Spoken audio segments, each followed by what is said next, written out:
को क्या चार सावधानी बरतनी पड़ेगी कि फ्यूचर में आपको कोई प्रॉब्लम ना आए। साथियों, आपके पास पैसे हैं तो इनके पैसे दे दें और मरे हुए सांप को अपने गले से निकाल लें। ना ही पैसे हैं तो लीगल तरीके से कानूनी रूप से बचने की निंजा टेक्निक सीख लें। अपने डॉक्टर अपने आप ना बने, जिसका काम उसी को साजे, कोई और करे तो खुद का बाजे। साथियों, हमारे देश में लोन की ईएमआई डिफॉल्ट होना क्राइम में कंसिडर नहीं होता, अपराध की श्रेणी में नहीं आता। साइकोलॉजिकल प्रेशर में ना आए, मनोवैज्ञानिक दबाव में ना आए। आपके 2 लोन डिफॉल्ट हो गए, 5 हो गए या 25 हो गए, 25 लोन भी डिफॉल्ट हो गए, सबकी 5-5 ईएमआई भी डिफॉल्ट होगी तो भी ये क्राइम नहीं हुआ। 25 बार सिविल का रॉन्ग हो गया। अब साथियों, सबसे पहले तो ना तो मैं सेटलमेंट करवाता, ना दुनिया के अंदर कोई थर्ड पार्टी ऐसी है जो आपका सेटलमेंट करवा दे। अगर कोई ऐसा बोल रहा है तो उसको बोलो, भाई अपना ही 100 करोड़ रुपए का लोन लेके अपना ही सेटलमेंट करवा लो, आप मेरा क्यों करवा रहे हो। 100 करोड़ का लोन लेके 15 करोड़ रुपए दे दो उनको, 85 करोड़ रुपए आपके पास बच जाएंगे। सेटलमेंट तो इसको ही कहते हैं। आपका कोई अनसिक्योर लोन है तो उसमें 75% तक डिस्काउंट मिलता है प्रिंसिपल का, मूलधन का। क्रेडिट कार्ड है तो 85% तक डिस्काउंट मिलता है प्रिंसिपल का, मूलधन का। गोल्ड का लोन है, सोने का लोन है, उसमें कभी सेटलमेंट नहीं होती, ना उसमें कोई निंजा टेक्निक यूज होती, वो तो गया बंक के बारे में। और कोई सिक्योर लोन है, scooter, motorcycle, car, jeep, truck, बस का, उसमें नॉर्मल सिनेरियो में सेटलमेंट नहीं होती। आपका मकान, दुकान, जमीन, जायदाद, फैक्ट्री, कारखाना, स्कूल, कॉलेज, बंगला, कोठी या शोरूम का लोन है, ऑडी लिमिट है, सीसी लिमिट है, लैप है, loan against property, home loan है, वो भी नॉर्मल सिनेरियो में नहीं होता सेटलमेंट। लेकिन हर काम के अंदर लूप होल होते हैं। तुरंत प्रभाव से एक्सपर्ट एडवाइस लेके गस्सा लगाने की निंजा टेक्निक सीख लो और बल्लू तुम्हारी जेल से फरार।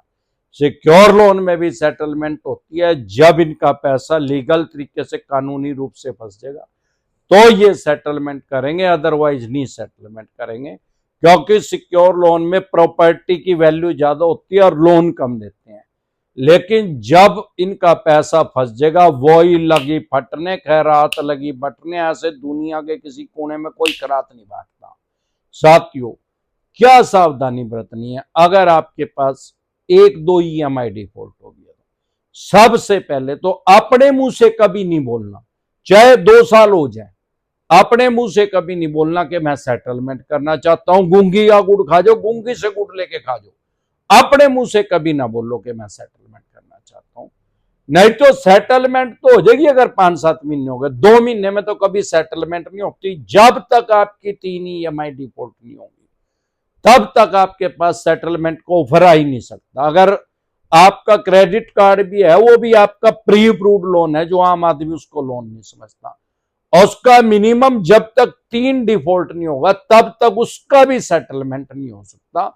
3 ईएमआई डिफॉल्ट होने से पहले कोई बैंक, एनबीएफसी कंपनी आपको ऑफर दे रहा है सेटलमेंट के, 100% फेक है, डुप्लीकेट है।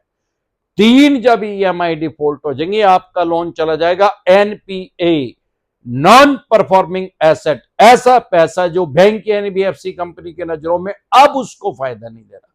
जब उसको ये लगेगा मेरा लॉस होना शुरू हो गया, घाटा होना शुरू हो गया, तो वो सेटलमेंट करेगा। सेटलमेंट क्यों करेगा? अरे भाई, ये जो इंटरेस्ट है, कंपाउंडिंग इंटरेस्ट लेता है बैंक, जब उसको ये पता लग गया ये पैसा फंस गया तो उसको तो चक्रवर्ती ब्याज चाहिए, ब्याज के ऊपर ब्याज। चक्रवर्ती ब्याज जो है, कंपाउंडिंग इंटरेस्ट जो है, वर्ल्ड के अंदर, दुनिया के अंदर 7 अजूबे हैं। 8वां अजूबा जो है कंपाउंडिंग इंटरेस्ट है। आपने वो कहानी सुनी होगी, 1 रुपए को अगर 64 बार डबल किया जाए तो सारी दुनिया के सारे पैसे खत्म हो जाएंगे। वो 64 बार डबल डबल डबल नहीं हो सकता। तो ये चक्रवर्ती ब्याज की पावर है और ये अपने पैसे को घुमाना चाहते हैं, इसलिए सेटलमेंट करते हैं। अगर आपके पास सेटलमेंट का ऑफर आ रहा है, बहुत से आदमी कहते हैं सर मैं प्रायर नोटिस भेज दूं। अरे प्रायर नोटिस के बब्बे के घंटे का नोटिस है कि यार, अपनी कॉमन सेंस यूज कर। वो आदमी जो 10,000 करोड़ रुपए लेके चला गया विजय माल्या, क्यों चला गया देश से? उसके पास एडवोकेट नहीं थे क्या? उसके पास फीस नहीं थी क्या वकील को देने के लिए? वो बेवकूफ था क्या? उसको प्रायर नोटिस नहीं देना आता था क्या? प्रायर नोटिस का मतलब क्या है? Be practical. आप बैंक एनबीएफसी कंपनी को एक नोटिस इशू कर रहे हैं कहीं भी के भाई मेरा बिजनेस व्यापार काम धंधा या तो कम हो गया या बंद हो गया, या तो मेरी जॉब हट गई है या दूसरी जगह लग रही है तो मेरे को कम सैलरी मिल रही है, या मेरे घर में कोई हारी बीमारी है, कोई बीमार हो गया, या कोई ब्याह शादी है, सुख दुख है। अरे भाई जिसको वो भेज रहे हो बैंक उसके लिए बाउंड नहीं है उसका रिप्लाई देने के लिए, वो बाध्य नहीं है, उसको पढ़ के फेंक देगा। और जिसको आप दे रहे हो बैंक का मालिक नहीं है, वो बैंक का नौकर है जिसको दे रहे हो आप। अगर वो आपकी साइड लेगा बैंक सबसे पहले उसकी दुकान पे लात मार के उसको बाहर भगाएगा, चलिए यहां से। तो अपनी कॉमन सेंस यूज करें, don't waste your time and money, उसका कोई फायदा नहीं है। भेज सकते हैं, अधिकार है आपके पास, लेकिन बैंक उसकी रिप्लाई के लिए बाध्य नहीं, और मैंने आज तक उसका रिप्लाई आते हुए नहीं देखा। अब सवाल यह आता है कि क्रेडिट कार्ड में कितने टाइम के बाद सेटलमेंट होती है? क्रेडिट कार्ड के डिसएडवांटेज तो बहुत ज्यादा है, इनका ब्याज बहुत ज्यादा है, इंटरेस्ट बहुत ज्यादा है, ब्याज पेनल्टी जुर्माना बहुत ज्यादा लगाते हैं। लेकिन एडवांटेज क्या है? सबसे ज्यादा डिस्काउंट क्रेडिट कार्ड में मिलता है प्रिंसिपल का, मूलधन का 85% तक। 10 लाख का है तो आपका 1.5 लाख में भी इजिली वो सेटलमेंट हो जाएगी, और सबसे कम टाइम में सेटलमेंट का ऑफर आता है, क्योंकि बहुत ज्यादा स्पीड से इनका पैसा उसमें बढ़ता है। मोर रिस्क मोर गेन, जब ज्यादा रिस्क ले रहे हैं तो ज्यादा गेन होगा, ज्यादा प्रॉफिट होगा। तो उसमें 4-5 महीने के बाद इजिली आ जाता है, और इतना डिस्काउंट आपको मिल सकता है। अनसिक्योर लोन में 75% तक डिस्काउंट मिलता है, वो लगभग 6 महीने या उससे ज्यादा हो गए तो उसमें इतना डिस्काउंट की ऑफर आ जाती है।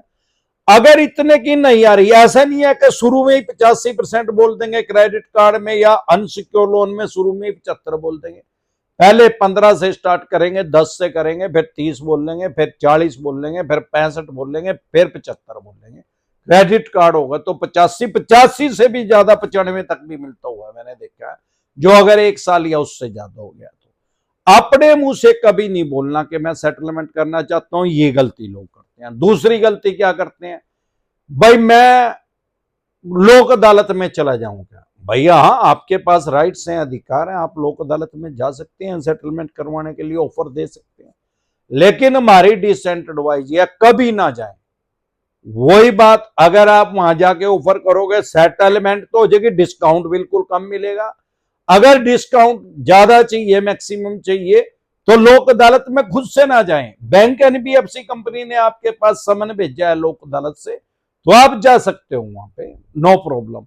और वहां पे कोई आपको फोर्स नहीं करेगा, कोई दबाव नहीं डालेगा, ना लोक अदालत से कभी जेल होती। बैठते तो जज साहब ही हैं, लेकिन जब से लोक अदालत लगनी शुरू हुई, और अनंत काल तक जब तक लगेगी, वहां से आज तक किसी को जेल नहीं भेजा गया, क्योंकि लोक अदालत जो है कॉम्प्रोमाइज की अदालत है, समझौते की अदालत है। तीसरी गलती कॉमन मैन क्या करता है? वो ओटीएस नहीं करता, जब सेटलमेंट करता है ओटीएस नहीं करता, वन टाइम सेटलमेंट नहीं करता, रेगुलर सेटलमेंट कर लेता है, मतलब ईएमआई में सेटलमेंट। फॉर एग्जांपल आपने इनके 10 लाख रुपए देने, अनसिक्योर लोन है, आपको 75% डिस्काउंट दे दिया, भाई 2.5 लाख रुपए दे दो। आपकी 6 किस्तें कर दी, 6 ईएमआई में होता है मैक्सिमम, 3 में हो जाओ, 4 में, 5 में, 6 में, मैक्सिमम 6, उससे ज्यादा नहीं। इन्होंने कह दिया आपको भाई 40,000 रुपए की तो 5 ईएमआई दे देना, और छठी ईएमआई 50,000 रुपए की दे देना। अब जो कॉमन मैन है वो लालच में आ जाता है। अरे जब पहले ही नंगड़ होया पड़ा है, जो कॉमन मैन है वो वर्ल्ड का सबसे बड़ा क्राइम करता है, दुनिया का सबसे बड़ा अपराध क्या करता है? एक लोन को चुकाने के लिए दूसरा लोन लेता है, दूसरे को चुकाने के लिए तीसरा लेता है, फिर क्रेडिट कार्ड लेता है, फिर दूसरा, फिर 5वां, फिर 7वां। एक टाइम ऐसा आता है कि क्रेडिट कार्ड भी नहीं मिलता और लोन भी नहीं मिलता, और लोन के ट्रैप में फंस जाता है, उसके जाल के अंदर फंस जाता है। वो अपने सिविल को बचाने के लिए लोन लेते हैं दोबारा दोबारा, और बाद में ना सिविल बच पाता, और बहुत से आदमी खुद भी नहीं बच पाते। तो ना खुदा मिला ना वसाले सनम। जब भी ऐसी क्रिटिकल सिचुएशन आ गई है कि एक लोन को चुकाने के दूसरा लोन आपको लेना पड़ रहा है, तुरंत प्रभाव से स्टॉप लॉस। क्यों? अरे वर्ल्ड का सबसे बड़ा क्राइम करोगे, अभी 3 लोन है, 3 खत्म है, फिर 13 हो जाएंगे, फिर 13 मांगेंगे तो 3 से ही निपट लेंगे। तो उसको तुरंत प्रभाव से बंद कर दें। सिविल खराब होगा, हो जाने दे, फाइनेंशियल डेथ होगी, हो जाने दे, फिजिकल से तो बचेंगे। अब सवाल ये आता है, अगर आपने रेगुलर सेटलमेंट करी, बैंकिंग की भाषा में उसको रेगुलर सेटल बोलते हैं ईएमआई को। फॉर एग्जांपल आपने 5 ईएमआई टाइम पे दे दी, छठी ईएमआई 1 दिन लेट दे दी, तो वो सारे पैसे फोरफिट कर देंगे, 2.5 लाख रुपए ले तो लेंगे। वो कहेंगे भाई जो सेटलमेंट में टर्म कंडीशन थी वो आपने फुलफिल ही नहीं करी, उसको माने ही नहीं, आपने 1 दिन लेट किया, इसलिए अब वो सेटलमेंट कैंसल, और ये पैसा आपका 2.5 लाख रुपए चला गया। 10 लाख में से 2.5 लाख रुपए आ गए, 7.5 लाख रुपए लेने के लिए दूसरे चुवन्नी चाप पीछे पड़ जाएंगे। अब चौथी गलती क्या करें, सबसे पहले तीसरी गलती में क्या करना है, अगर सेटलमेंट करना है गलती नहीं करनी, ओटीएस करें, वन टाइम सेटलमेंट करें, फ्यूचर में आपको प्रॉब्लम नहीं आएगी। आज सेटलमेंट नहीं हो रही, नहीं पैसे हैं तो ना करें यार, जरूरी थोड़ी है, कोई मैंडेटरी नहीं है, कोई जरूरी नहीं है। जब आपके पास पैसे हो तब सेटलमेंट करें, आज नहीं है तो 6 महीने बाद करें, 2 साल बाद करें, आपके राइट से, आपके अधिकार है। बैंक एनबीएफसी कंपनी ने सेटलमेंट लेटर भेज दिया आपके पास, ऐसे नहीं है पड़ेगा फेंक दे। कोई ऐसा लॉ नहीं है, कोई ऐसा कानून नहीं है कि आपको फोर्सफुली आपसे सेटलमेंट करवाई जा सके। यह म्यूचुअल अंडरस्टैंडिंग में आपसी सहमति से होता है। जब भी करें ओटीएस करें, अगर सिक्योर लोन है उसकी एनओसी लें, उसमें क्लोज लिखवाएं कि बैंक मेरे को एनओसी देगा, नो ऑब्जेक्शन सर्टिफिकेट। अगर अनसिक्योर लोन है तो एनडीसी, नो ड्यू सर्टिफिकेट। चौथी सबसे बड़ी गलती क्या करते हैं, सिक्योर लोन में भी सेटलमेंट होती है, नॉर्मल सिनेरियो में नहीं होती लेकिन होती है।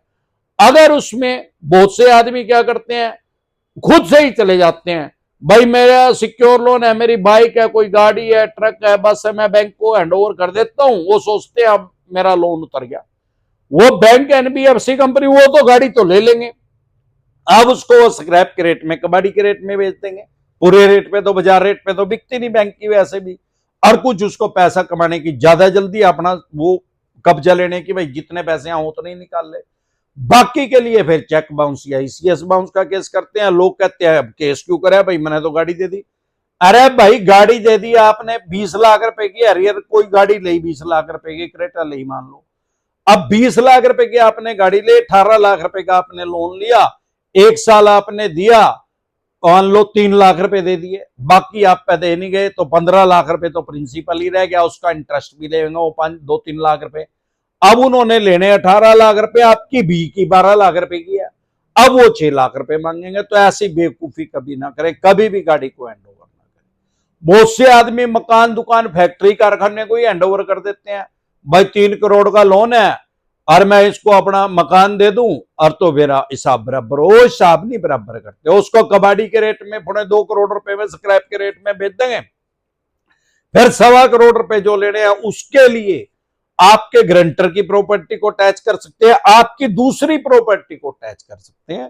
तो समझदारी इसमें है, जब भी सेटलमेंट करें समझदारी से करें, इन 4 चीजों का ध्यान रखें। 90% आदमियों के साथ फेक सेटलमेंट होती है। सेटलमेंट डिसेंटेड वाले के वीडियो देख लें, आपको पता लग जाएगा आपको करना क्या है। इसी तरह की या किसी भी तरह की कोई भी दिक्कत, परेशानी, समस्या आपको या आपके किसी भी यार प्यारे रिश्तेदार को लोन से रिलेटेड अगर आ रही है, आप हमारे से पर्सनल मीटिंग करना चाहते हैं, पर्सनल बनाना चाहते हैं, फिर आपका लोन 10 करोड़ का, 25 का, 50 करोड़ का, डज नॉट मैटर कितने करोड़ का या कितने अरब रुपए का आपका लोन है, लोन से रिलेटेड जो भी डॉक्यूमेंट्स आपके पास हैं वो सभी लेके आप मेरे से पर्सनल मीटिंग कर सकते हैं, पर्सनल एडवाइस सकते हैं, और लीगल तरीके से, कानूनी रूप से गस्सा लगाने की निंजा टेक्निक सीख सकते हैं। अगर आप पर्सनल मीटिंग करना चाहते हैं, 4 स्टेटों में हमारे ऑफिस हैं। अगर आप दिल्ली से देख रहे हैं सीपी में, कनॉट पैलेस में हमारा हेड ऑफिस है। पंजाब से देख रहे हैं लुधियाना में, मुंबई से देख रहे हैं गोरेगांव, गुजरात से देख रहे हैं अहमदाबाद, दिल्ली दरवाजा पे। इसके अलावा अलग अलग स्टेट में मैं टाइमली आता रहता हूं, आपकी स्टेट में मैं कब आ रहा हूं, आप अपनी स्टेट में मेरे से पर्सनल मीटिंग करना चाहते हैं, पर्सनल एडवाइस लेना चाहते हैं या टेलीफोनिक एडवाइस लेना चाहते हैं, तो आपके स्क्रीन पे जो नंबर है उसको सेव करके व्हाट्सएप मैसेज करके आप मेरी टीम से अपॉइंटमेंट ले सकते हैं। एक बार जोर से मिलकर नारा लगाएंगे, जय ससुराल वालों की।